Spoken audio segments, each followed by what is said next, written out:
السلام علیکم ورحمۃ اللہ وبرکاتہ۔ عزیز مکرم، فطرت اور نفس کا آپس میں گہرا تعلق ہے۔ سب سے پہلے دونوں اصطلاحات کو اور دونوں موقعات کو الگ الگ سمجھنے کی کوشش کرتے ہیں۔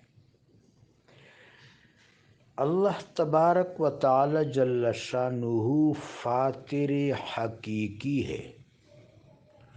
قرآن میں الفاطر کا اسم جزوی طور پر بیان ہوا ہے اور جزو بول کر کل مراد لیا گیا ہے۔ مثلا فطر السماوات والارض، اللہ نے آسمانوں اور زمین کو فطرت کیا، فطر کیا، فطرت عطا کی۔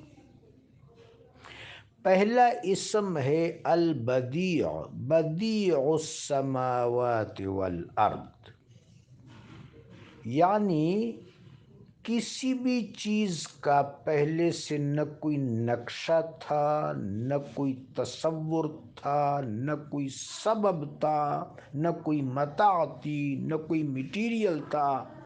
رب جلیل نے نیست سے ہست کو رونما کیا۔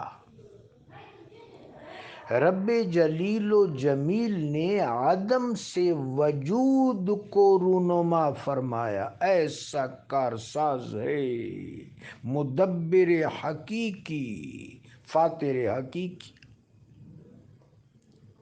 یہ پورا عالم خواہ وہ معنوی ہے یا مادی، اللہ کے نہایت جمیل و جلیل ارادے کا ظہور ہے۔ اس کریم نے محبت فرمائی اور اپنے علم کی وسعتوں میں اپنے حبیب کو محبوب کیا صلی اللہ علیہ وسلم۔ پھر خدائے کریم و جلیل نے ان تمام فطرتوں کی تحکیم فرمائی، داخل میں ابھی خارج میں کچھ نہیں ہے۔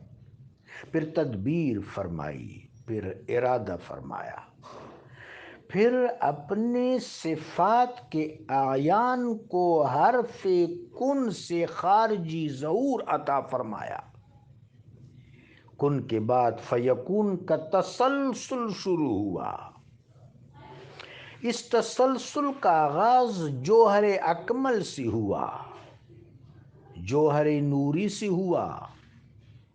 اول ما خلق اللہ نوری، اللہ نے سب سے پہلے میرے جوہر کو، میرے نور کو حویدہ کیا۔ پھر اس نور نے تبسیط فرمائی، اس سے جواہر، الطاف، معانی اور اوامر مبسوط ہوئے۔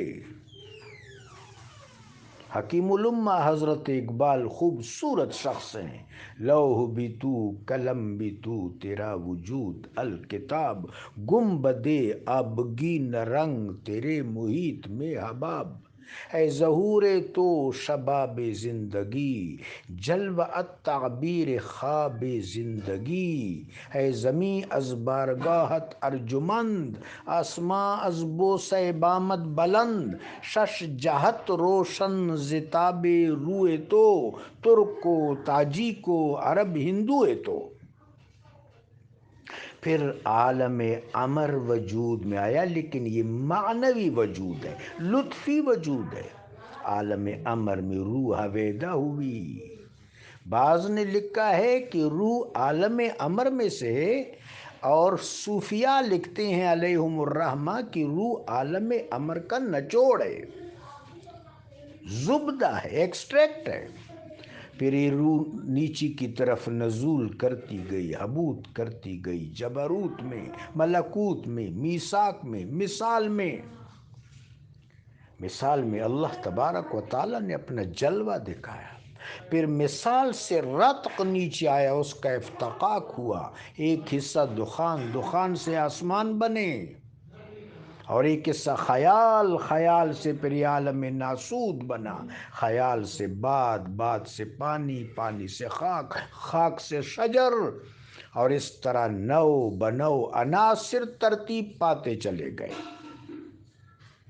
وہ جو حضرت بلے شاہ رحمت اللہ علیہ فرماتے ہیں، ایک نقطے وچ گل مک دیے، ایک نقطہ ہے کیا تبسیط اور توسیع اختیار کر رہا ہے، اللہ اکبر اللہ اکبر۔ پھر ان عناصر کے ایسنسز کو، جواہر کو اللہ نے ایکسٹریکٹ کیا، جمع کیا، اور نفس واحدہ وجود میں آیا۔ نفس واحدہ سے ایک لخت آدم علیہ الصلاۃ والتحیۃ والسلام، اور دوسرا حصہ ہماری ماں حضرت حوا سلام اللہ علیہا۔ یہ ہیکل ہے روح کے لیے، یہ روح کے لیے مکان ہے، پھر ان میں ارواح کا نفخہ ہوا۔ اس طرح حضرت انسان مرتبہ جامعہ ہے، جس کی روح عالم بالا کا زبدہ ہے، عالم ماوا کا، اور جسم عالم سفلا کا۔ اب یہ سارا ماحول اللہ نے بنایا، سارا ماحول، یہ ساری فطرت، اس فطرت میں سارا فیکون شامل بھی ہے، اور معاون و مددگار بھی ہے، ممد و معاون بھی ہے، سارا فیکون۔ فیکون کے دو حصے، وَلِلَّهِ الْخَلْقُ وَالْأَمْرُ، عالم معانی میٹا فزیکل یونیورس، عالم مادی میٹیریلسٹک اور فزیکل یونیورس، لیکن یہ دونوں ایک دوسرے سے ہیں۔ یہ دنیا، یہ شہود، یہ شہودی کائنات، سائٹیبل یونیورس، فزیکل یونیورس، یہ الگ سی چیز نہیں ہے، یہ عالم ماوا کا امپیکٹ ہے، پرتو ہے، ڈسینڈڈ امپیکٹ ہے۔ یہ سارا ماحول اس الفاطر نے بنایا، یہ خارجی ماحول ہے۔ اب انسان چونکہ مرتبہ جامعہ پر ہے، جتنی بھی عوالم ہیں، تمام عوالم کا جوہر انسان کے وجود میں، وجود انسانی میں موجود ہے، وجود انسانی روح اور جسم پر مشتمل ہے، اور یہ مرتبہ جامعہ ہے، تبھی تو اللہ کا خلیفہ ہے۔ باقی تمام خلائق خدمات ہیں، یہ مخدوم ہے، اور خلیفۃ اللہ فی الارض ہے، خلیفۃ اللہ فی الفیکون ہے۔ یہ ساری فطرت اللہ نے ترتیب کی، خارجی طور پر یہ فطرت، اس فطرت میں انسان کا داخل بھی شامل ہے، مظاہر کائنات بھی شامل ہے، الہام کا نظام بھی شامل ہے۔ مثلا انسان کی داخلی فطرت، وفی انفسکم افلا تبصرون، ہمارا نور تمہارے اندر باطن میں ٹھاٹے مار رہا ہے، پھر تم کو نظر کیوں نہیں آ رہا؟ یریکم اللہ آیاتی فی الآفاق، آفاق میں ہماری نشانیاں بکھری ہوئی ہیں، اور یہ جو ہدایت ہے، وما لی لا اعبد الذی فطرنی، میں اپنے اس رب کی معرفت کیوں حاصل نہیں کروں گا جس نے مجھے فطرت اسلام پر تخلیق کیا۔ فطرت اللہ التی فطر الناس علیہا، اسلام وہ فطرت ہے جس پر اللہ نے لوگوں کو تخلیق کیا ہے۔ میرے آقا فرماتے ہیں صلی اللہ علیہ وسلم، کل مولود یولد علی فطرت الاسلام، ہر مولود فطرت اسلام پر پیدا ہوتا ہے۔ تو فطرت دو قسم کی ہے، استقرائی اور روحانی۔ استقرائی فطرت وہ ہے کہ جو میٹا فزیکلی بھی میٹر کرتی ہے اور فزیکلی بھی میٹر کرتی ہے۔ یہ آسمان، یہ ستارے، یہ سورج، یہ چاند، یہ بارش، یہ بادل، یہ سبزہ، یہ پھل، یہ پھول، یہ اجناس، یہ پرندے، یہ مویشی، یہ انعام، یہ خوراک، یہ مستقر، یہ متاع، یہ ساری استقرائی فطرت ہے۔ اور یہ استقرائی فطرت روحانی فطرت کے لیے خدمت ہے۔ اب روحانی فطرت کی باری آتی ہے، وہ انسان کا مرتبہ جامعہ ہے، اس کے اندر اللہ تبارک و تعالی نے تمام مراتب کے لطائف جمع کر دیے۔ قلب حقیقی، روح، لطیفہ روحی، لطیفہ سری، لطیفہ عقلی، لطیفہ نفسی، لطیفہ وجدانی، لطیفہ خفی، لطیفہ اخفا.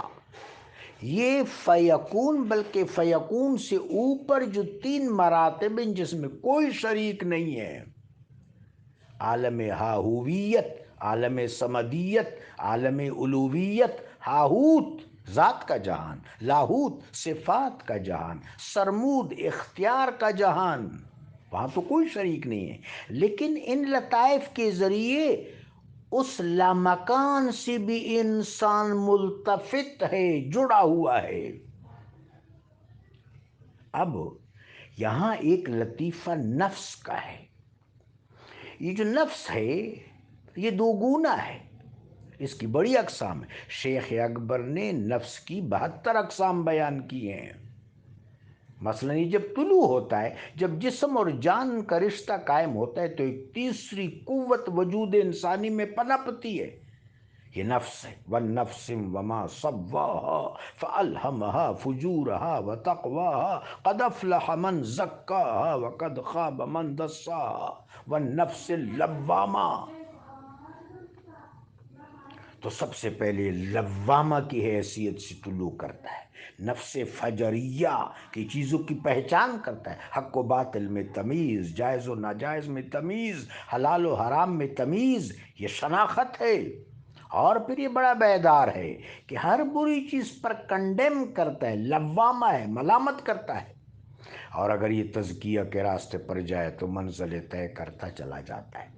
تو فطرت جو ہے یہ دراصل خدمت ہے نفس کی، اور نفس علت ہے عرفان الہی کی.